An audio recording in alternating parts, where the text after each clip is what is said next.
Cape Town में इतिहास बदलने के लिए तैयार Rohit and company.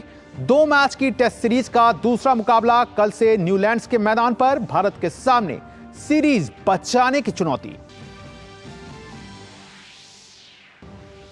Brisbane international से टेनिस कोर्ट पर वापसी का दम भर रहे पूर्व विश्व नंबर 1 राफेल नडाल ने जीत के साथ की शुरुआत। एकल मुकाबले में डोमिनिक थीम को हराकर अंतिम 16 में किया प्रवेश।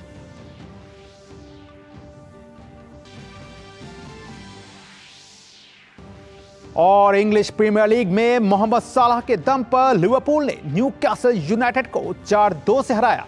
सालाह लिवरपूल के लिए इस सीजन में सबसे ज्यादा गोल करने वाले खिलाड़ी बने। और खबर की शुरुआत जो है वो करते हैं भारत और ऑस्ट्रेलिया की महिला टीमों के बीच जो वनडे सीरीज का जो तीसरा मुकाबला है उस खबर के साथ। भारत और ऑस्ट्रेलिया की महिला टीमों के बीच 3 मैचों की सीरीज का आज तीसरा और अंतिम मुकाबला मुंबई में खेला जा रहा है। ऑस्ट्रेलिया ने भारत के सामने जीत के लिए 339 रन का लक्ष्य रखा है, जिसके जवाब में भारत ने 2 विकेट के नुकसान पर 53 रन बना लिए हैं। मैच में ऑस्ट्रेलिया ने टॉस जीता और पहले बल्लेबाजी करने का फैसला किया। ऑस्ट्रेलिया की शुरुआत बेहद दमदार रही। पहले विकेट के लिए फोएबे लिचफील्ड और एलाइसा हिली के बीच 189 रन की साझेदारी सामने आई। एलाइसा हिली 82 रन बनाकर आउट हुई, जबकि लिचफील्ड ने शत की पारी खेली और उन्होंने 119 रन का योगदान दिया। इन दोनों की इस पारी के बल पर ऑस्ट्रेलिया ने 7 विकेट पर 338 रन का स्कोर किया। भारत की ओर से श्रेयंका पाटिल ने 3 विकेट लिए। ऑस्ट्रेलिया ने सीरीज के पहले 2 मुकाबले जीतकर 2-0 की अजेय बढ़त बना रखी है। तो यकीनन हरमनप्रीत कौर की सेना के सामने एक बड़ी चुनौती है, क्योंकि देखना होगा कि क्या वो इस टारगेट को अचीव कर पाते हैं, जबकि स्मृति मंधाना और यास्तिका पाटिल के जो विकेट हैं वो पहले ही सामने आ चुके हैं। और अब बात कर लेते हैं भारत और दक्षिण अफ्रीका के बीच टेस्ट सीरीज की। भारत और दक्षिण अफ्रीका की टीमें बुधवार को दूसरे टेस्ट में आमने सामने होंगी। सीरीज के पहले मैच में टीम इंडिया को हार का मुंह देखना पड़ा था। ऐसे में भारतीय टीम इस मैच को जीतकर सीरीज को हर हाल में ड्रॉ कराना चाहेगी। वहीं दक्षिण अफ्रीका की कोशिश इस मैच को जीतकर सीरीज पर कब्जा जमाने की होगी। भारत और दक्षिण अफ्रीका के बीच 2 टेस्ट मैचों की सीरीज का दूसरा मुकाबला बुधवार से केप टाउन में शुरू होगा। सीरीज के पहले मैच में टीम इंडिया को हार झेलनी पड़ी थी। ऐसे में भारतीय टीम इस मैच को जीतकर सीरीज को हर हाल में ड्रॉ करना चाहेगी। सीरीज के पहले मैच की बात करें तो केएल राहुल के बल्ले से 101 रन की शतकीय पारी देखने को मिली थी। वहीं कोहली ने 38 और 76 रन की पारियां खेली थी। उस मैच में केएल राहुल और विराट कोहली को छोड़कर टीम इंडिया का कोई और बल्लेबाज कुछ खास नहीं कर पाया था। हालांकि दूसरे टेस्ट में टीम के बल्लेबाजों से पूरी उम्मीद रहेगी। केप टाउन में विराट कोहली का रिकॉर्ड अच्छा रहा है। कोहली ने केप टाउन में खेले गए 2 मैचों में 141 रन बनाए हैं। उन्होंने यहाँ एक 50 भी लगाई है। दूसरे टेस्ट में भी एक बार फिर केएल राहुल और कोहली के कंधों पर ही भारतीय टीम की बैटिंग की जिम्मेदारी रहेगी। वहीं बात अगर बॉलिंग डिपार्टमेंट की करें तो न्यूलैंड्स का मैदान तेज गेंदबाजों के लिए मददगार रहा है। मौजूदा टीम में शामिल जसप्रीत बुमराह ने यहां 2 टेस्ट में 10 विकेट चटकाए हैं।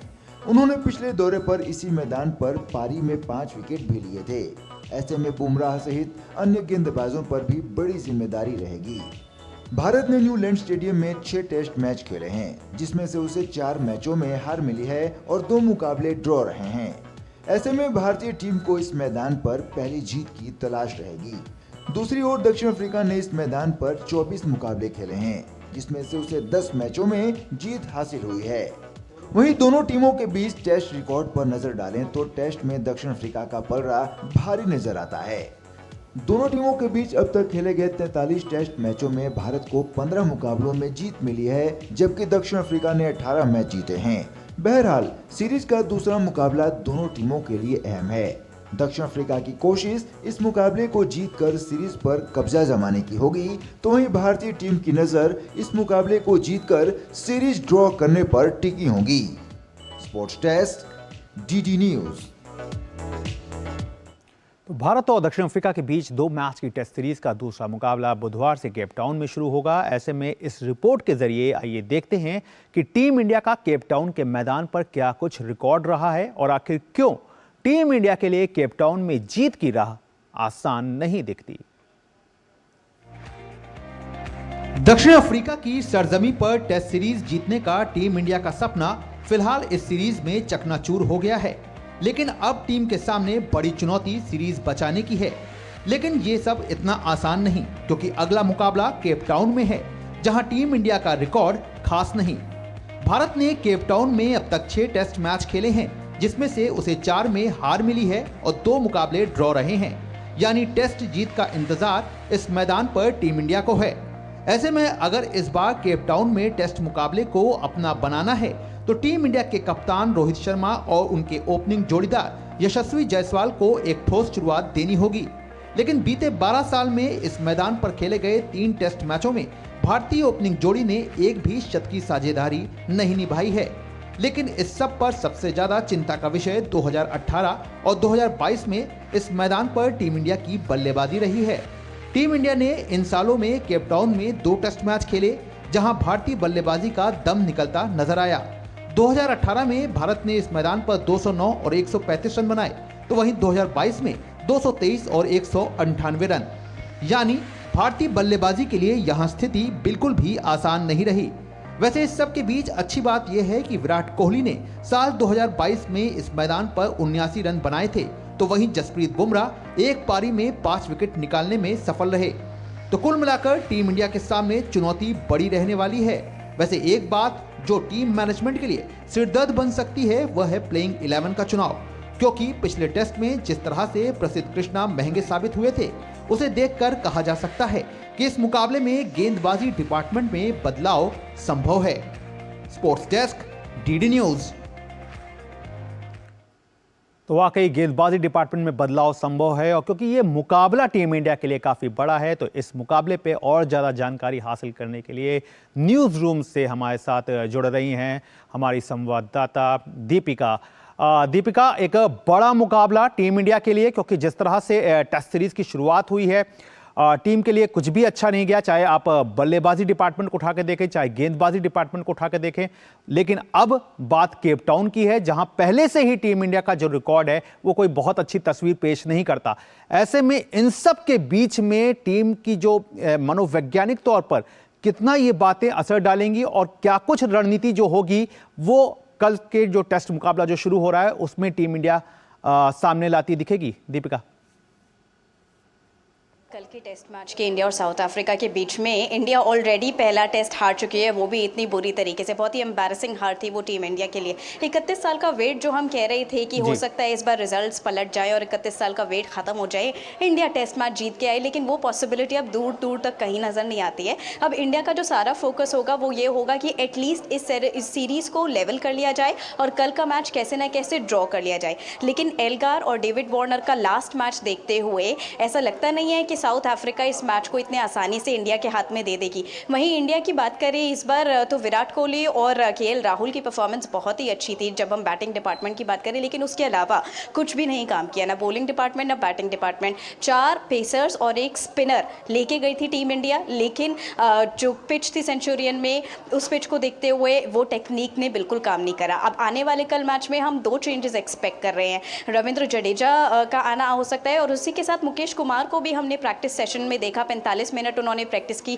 रोहित शर्मा ने भी उनके साथ कुछ डिटेल्स एक्सचेंज की, कुछ एडवाइजेस भी दी, बोला कि एंगल से लेकर आओ बॉल को अंदर, केप टाउन की पिच देखते हुए जो कि ड्राई है और बॉलर्स को ज़्यादा फेवर करती है, उसको देखते हुए इन्होंने पूरा अपना प्रैक्टिस सेशन का पूरा फ़ायदा उठाया है। लेकिन कल का जो मैच देखे पूरी तरीके से, फिलहाल तो साउथ अफ्रीका के पाले में है, लेकिन देखे अब जो जिस तरीके से इन्होंने प्रैक्टिस सेशन किए हैं, विराट कोहली भी थे और रोहित शर्मा भी थे, मुकेश कुमार को भी 45 मिनट तक इन्होंने प्रैक्टिस कराई है। तो कल के जो इंपॉर्टेंट चेंजेस होंगे वो सबसे बड़ा चैलेंज है बीसीसीआई और टीम रोहित शर्मा के लिए कि प्लेइंग 11 कौन होंगे कल के लिए साउथ अफ्रीका के इतने इंपॉर्टेंट मैच के खिलाफ। गौरव, जाहिर तौर पर दीपिका, आपने जिस तरह से मुकेश कुमार की बात की, साथ ही साथ अगर इस कड़ी में देखें तो आवेश खान को भी ज्वाइन कराया गया है, तो क्या आपको लगता है, क्योंकि आवेश खान ने इंडिया ए के लिए बहुत अच्छा किया, खासतौर से साउथ अफ्रीका ए के अगेंस्ट में उनका काफ़ी अच्छा प्रदर्शन निकल करके आया, तो क्या आपको लगता है कि यहाँ पर चयनकर्ता कहीं ना कहीं आवेश खान पर भी जा सकते हैं? साथ ही साथ जी बिल्कुल, जी बताएं। जी बिल्कुल गौरव, आवेश खान और मुकेश कुमार दोनों की ही इंक्लूजन पे फिलहाल यहाँ पर काफ़ी ज़्यादा पॉसिबिलिटी स्ट्रॉन्ग नज़र आती हैं। थोड़ी देर पहले ही रोहित शर्मा की प्रेस कॉन्फ्रेंस हुई थी जिसमें उन्होंने बड़े कॉन्फिडेंटली कहा था, अपने प्लेइंग 11 तो नहीं रिवील करे लेकिन बहुत कॉन्फिडेंटली कहा था कि जो टीम इंडिया है वो कल के मैच में बाउंस बैक बहुत अच्छे से करेगी और ज़रूर करेगी। इसको लेकर रोहित शर्मा बहुत ज़्यादा कॉन्फिडेंट है। हालांकि उनकी खुद की परफॉर्मेंस कुछ खास नहीं रही फर्स्ट टेस्ट में, वो भी उसके ऊपर काम कर रहे हैं। दोनों प्रैक्टिस सेशंस का फ़ायदा उठाया है इन्होंने, जो 30 दिसंबर को हुआ था उसका भी सेंचुरियन में, और उसके अलावा जो कल प्रैक्टिस सेशन था उसका भी। थोड़ी उससे ही कुछ देर पहले प्रेस कॉन्फ्रेंस से पहले जो टीम के मैनेजर हैं उन्होंने पिच इंस्पेक्शन किया है और उसी के बाद रोहित शर्मा प्रेस कॉन्फ्रेंस में उन्होंने बोला कि पिच काफ़ी ड्राई है और कम ग्रास है उसको देखते हुए तो कहीं ना कहीं आवेश खान हो या दूसरे प्लेयर्स हो, मुकेश कुमार हो, क्योंकि जो पिच है वो बहुत ही बॉलर फ्रेंडली है, जो अच्छी जो स्पिनर्स होंगे उनको एक अच्छा मौका मिलेगा अपना जलवा दिखाने का इस पिच पे। तो कंप्लीटली डिपेंड करता है रोहित शर्मा की स्मार्ट कॉल पे कि वो कल प्लेइंग 11 में किन स्मार्ट 11 को चूज करते हैं अगर उन्होंने ये मैच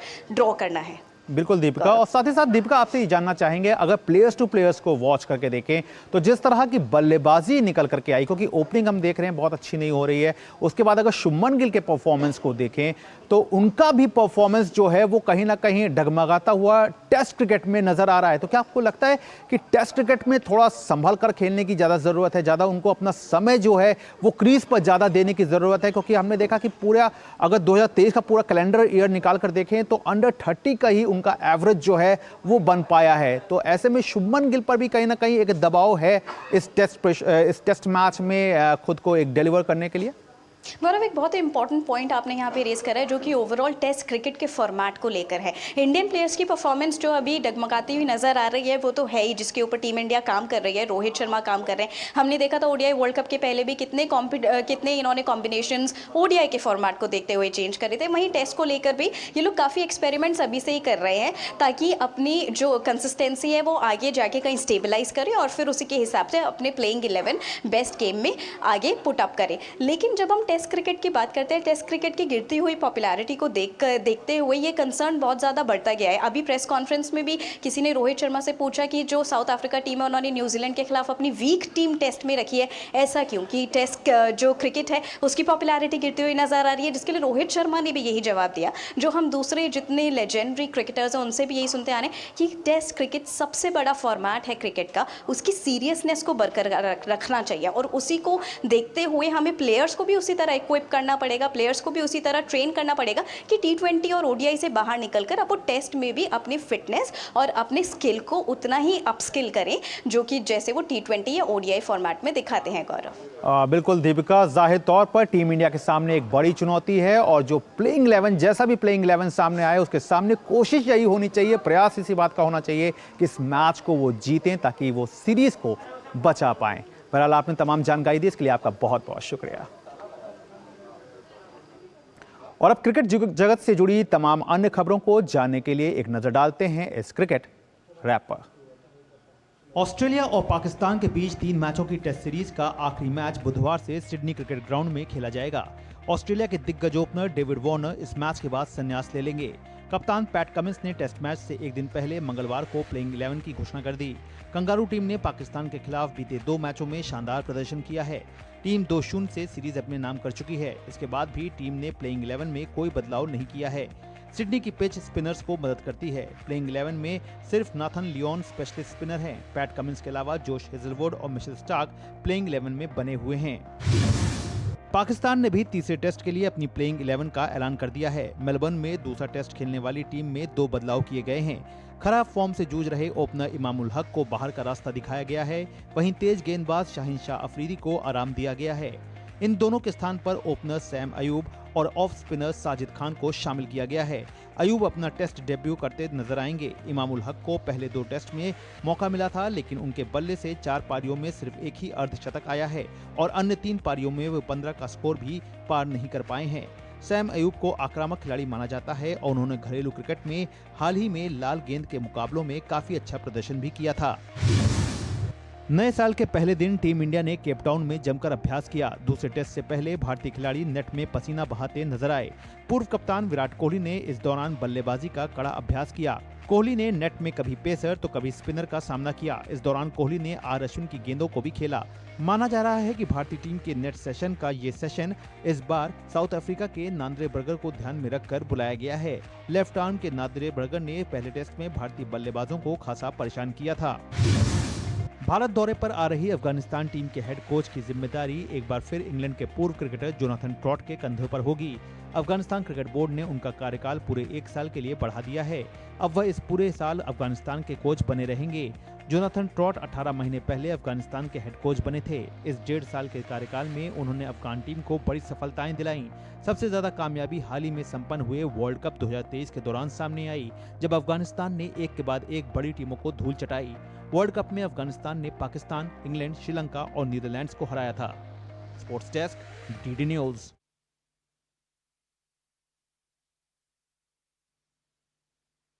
वनडे चल रहा है। 339 रन के टारगेट का पीछा करते हुए फिलहाल 3 विकेट गंवा दिए हैं और टीम का स्कोर 69 रन है। यहाँ पर बता दूं कि हरमनप्रीत कौर का जो विकेट है वो भी टीम इंडिया ने गंवा दिया है। अब बात कर लेते हैं हरियाणा के फतेहाबाद में रहने वाले संदीप कुमार की, जिन्होंने थाईलैंड में हुई raw power lifting world championship में स्वर्ण पदक जीतने पर सफलता पाई। घर वापस पहुंचने पर संदीप का जोरदार स्वागत किया गया। संदीप की यह सफलता के पीछे उनकी कड़ी मेहनत है। संदीप प्राइवेट नौकरी करने के बाद भी घंटों अभ्यास करते हैं। सरकार की खेलो इंडिया स्कीम के तहत उन्हें काफी प्रोत्साहन भी मिला है। मन में कुछ कर गुजरने की तमन्ना हो तो कोई भी मुसीबत आड़े नहीं आ सकती। जज्बे के बल पर मनुष्य किसी भी बुलंदी को हासिल कर सकता है। कुछ ऐसा ही करके दिखाया है जिला फतेहाबाद के गरीब परिवार के युवक संदीप कुमार ने। उन्होंने हाल ही में थाईलैंड में हुई raw power lifting world championship में गोल्ड मेडल जीतकर देश का नाम रोशन किया। संदीप कुमार ने प्रतियोगिता में करीब 12 देशों के खिलाड़ियों को पीछे छोड़ते हुए स्वर्ण पदक जीता। शुरू से ही खेलों के प्रति काफी रुचि रखने वाले संदीप प्राइवेट नौकरी करने के बाद भी घंटों अभ्यास करते हैं। सरकार की खेलो इंडिया स्कीम के तहत उन्हें प्रोत्साहन मिला, जिसके चलते वो थाईलैंड में जाकर गोल्ड मेडल लेकर आए हैं। घर पहुंचने पर संदीप का भव्य स्वागत किया गया। वर्ल्ड चैंपियनशिप हुई थी थाईलैंड में, पटाया में, तो वहाँ पे 1 दर्जन से ज़्यादा कंट्रियों ने भाग लिया, जिसमें मैंने भारत को रिप्रेजेंट करते हुए वहाँ पे गोल्ड मेडल जीता है।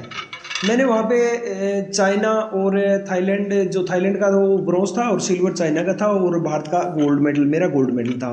और मैंने इस चैंपियनशिप के लिए काफ़ी कड़ी मेहनत की, मैंने बहुत ज़्यादा मेहनत की है। संदीप कुमार की मां ने बताया कि उन्हें अपने बेटे पर गर्व है, जिसने परिवार की कमजोर आर्थिक हालात के बावजूद विश्व में देश का नाम रोशन किया। उनका कहना है कि बेटे की इस उपलब्धि ने उन्हें गौरवान्वित कर दिया है। वहीं उनके पड़ोसियों का मानना है कि संदीप की सफलता उनकी कड़ी मेहनत का फल है। दिहाड़ी मजदूरी कर कर ही नहीं दिए कर में तो आपकी कोई रोटी रोजी है बा जोड़ जोड़ है और अति दूर पहुंची है। वे गांव को नाम रोशन करिए, देश को नाम रोशन करिए, हमारे माँ बाप को नाम रोशन करिए। ये खेलों में बहुत ही तेज है। ये थाईलैंड के अंदर अभी बहुत से देशों को हराकर पूरी मेहनत के साथ अपने भारत का नाम रोशन करते हुए गोल्ड मेडल लेके आया है। और हमारी जो सरकार है, इन्होंने खेलों में इसको बढ़ावा दिया है। संदीप ने इससे पहले भी कई प्रतियोगिता में पदक जीतकर देश का नाम रोशन किया है। इस स्वर्ण पदक के बाद अब उनका अगला लक्ष्य कॉमनवेल्थ खेलों में देश के लिए पदक जीतना है, जिसके लिए वह अभी से तैयारी कर रहे हैं। Sports desk, DD news. तो वाकई देश की युवा प्रतिभा का एक और कमाल जो है वो विश्व स्तर पर देखने को मिला है। और अब बात कर लेते हैं अंतर्राष्ट्रीय फुटबॉल की। इंग्लिश प्रीमियर लीग में लिवरपूल ने न्यूकैसल यूनाइटेड पर शानदार जीत दर्ज की है। सोमवार देर रात खेले गए मुकाबले में लिवरपूल ने न्यूकैसल यूनाइटेड को 4-2 के अंतर से हरा दिया। इस मैच में लिवरपूल की ओर से आक्रामक खेल दिखाते हुए मोहम्मद सालाह ने 2 गोल दागे, जबकि जोन्स और कोडी हाक्पो ने 1-1 गोल किए। वहीं न्यूकैसल की ओर से साक और पुटमैन ने 1-1 गोल किए।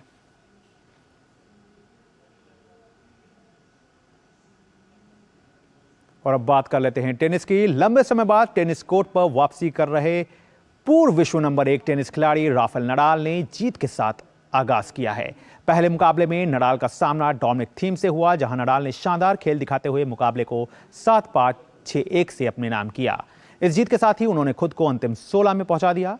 साल 2023 में ऑस्ट्रेलियन ओपन के दूसरे दौर से बाहर होने के बाद नडाल ने किसी तरह की प्रतिस्पर्धा में भाग नहीं लिया था। यही नहीं, उन्होंने फ्रेंच ओपन, विंबलडन और यूएस ओपन जैसे ग्रैंड स्लैम से भी खुद को दूर रखा था। और अब बात कर लेते हैं सर्बियाई खिलाड़ी नोवाक जोकोविच की। नोवाक जोकोविच ने कलाई के दर्द से उबरते हुए चेक गणराज्य के जिरिल लेहिका को 6-1, 6-7, 6-1 के अंतर से हरा दिया। इसी के साथ सर्बिया ने चेक गणराज्य को 2-1 से हराकर यूनाइटेड कप के क्वार्टर फाइनल में प्रवेश कर लिया। सर्बिया ने दूसरे स्थान की सर्वश्रेष्ठ टीम के रूप में अगले दौर में जगह बनाई है। और टेनिस जगत की तमाम अन्य खबरों को जानने के लिए देखिए ये टेनिस रैप और हमें दीजिए इजाजत। नमस्कार। पोलैंड ने यूनाइटेड कप टेनिस टूर्नामेंट के क्वार्टर फाइनल में जगह पक्की कर ली है। प्री क्वार्टर फाइनल मुकाबले में पोलैंड ने स्पेन पर 2-1 से जीत के साथ क्वार्टर फाइनल में प्रवेश किया। इस मैच में एलेक्जेंड्रो डेविडोविच फोकिना ने ह्यूबर्ट हरकाज को 3-6, 6-3, 6-4 से हराकर स्पेन को 1-0 की बढ़त दिला दी थी। इसके बाद स्वांतेक ने महिला एकल में सारा सोरिबेज टॉर्मो को 6-2, 6-1 से पराजित करके मुकाबला बराबरी पर ला दिया। फिर स्वांतेक और हरकाज ने मिश्रित युगल में जीत दर्ज करते हुए पोलैंड की अंतिम 8 में जगह सुनिश्चित कर दी। वहीं यूनाइटेड कप में ही खेले गए एक अन्य मैच में ऑस्ट्रेलिया ने अमेरिका को 2-1 से हराकर अंतिम 8 में प्रवेश किया। प्रतियोगिता के पुरुष एकल वर्ग में ऑस्ट्रेलिया के एलेक्स डी मिनोर ने अमेरिका के टेलर फ्रिट्ज को 6-4, 6-2 से हराने में सफलता पाई, जबकि मिश्रित युगल स्पर्धा में मैट एब्डेन और स्ट्रॉम हंटर ने 6-3, 6-1 से जीत दर्ज की। वहीं महिला एकल मुकाबले में अमेरिका की जेसिका पेगुला ने ऑस्ट्रेलियाई खिलाड़ी को हराने में सफलता पाई। एक अन्य मैच में फ्रांस ने जर्मनी को 2-1 के अंतर से हराकर यूनाइटेड कप के क्वार्टर फाइनल में प्रवेश कर लिया। इस मैच में फ्रांस की कैरोलिन गार्सिया और एडोर्ड रोजर की जोड़ी ने एंजेलिक कर्बर और अलेक्जेंडर ज्वेरेव की जर्मन जोड़ी को 7-6, 6-2, 12-10 से हराया। इसके बाद जर्मनी के ज्वेरेव ने फ्रांस के एड्रियन मोनारिनो को 4-6, 6-4, 6-3 से हराने में सफलता हासिल की। फिर कैरोलिन गार्सिया ने पूर्व नंबर 1 कर्बर पर 1-6, 6-2, 6-2 से जीत दर्ज करके मुकाबले को 2-1 से फ्रांस के नाम कर दिया। जापान की नाओमी ओसाका ने ब्रिस्बेन इंटरनेशनल के शुरुआती मुकाबले में जीत दर्ज की है। पूर्व नंबर 1 ओसाका ने तमारा को 6-3, 7-6 के अंतर से हराने में सफलता पाई। ओसाका का मुकाबला अब पूर्व नंबर 1 और 3 बार की Brisbane international champion Karolina Pliskova से होगा। ब्रिस्बेन इंटरनेशनल के एक अन्य महिला एकल मैच में ऑस्ट्रेलिया की डारिया सेविल ने यूक्रेनियन खिलाड़ी को 6-0, 6-4 के अंतर से हराकर अगले चरण में प्रवेश किया। वहीं पुरुष एकल वर्ग में शीर्ष वरीय होल्गर रूने ने Brisbane international pre quarter final में प्रवेश कर लिया। शुरुआती मैच में होल्गर ने ऑस्ट्रेलिया के मैक्स पुरसेल को 4-6, 6-4, 6-2 के अंतर से हराया। ब्रिस्बेन इंटरनेशनल में ही खेले गए एक अन्य पुरुष एकल मुकाबले में 39वें रैंकिंग वाले रोमन सैफोली ने अमेरिका के 21 साल के बेन शेल्टर को 6-3, 6-7, 6-3 के अंतर से पराजित करते हुए प्री क्वार्टर फाइनल में अपनी जगह पक्की की। प्रतियोगिता के एक अन्य पुरुष एकल मैच में बुल्गारिया के ग्रिगोर दिमित्रोव ने शुरुआती बाधा पार कर ली है। उन्होंने पहले राउंड में ब्रिटिश टेनिस खिलाड़ी एंडी मर्रे को 4-6, 7-5, 6-2 के अंतर से हराकर अंतिम 16 में प्रवेश किया। Sports desk, DD news.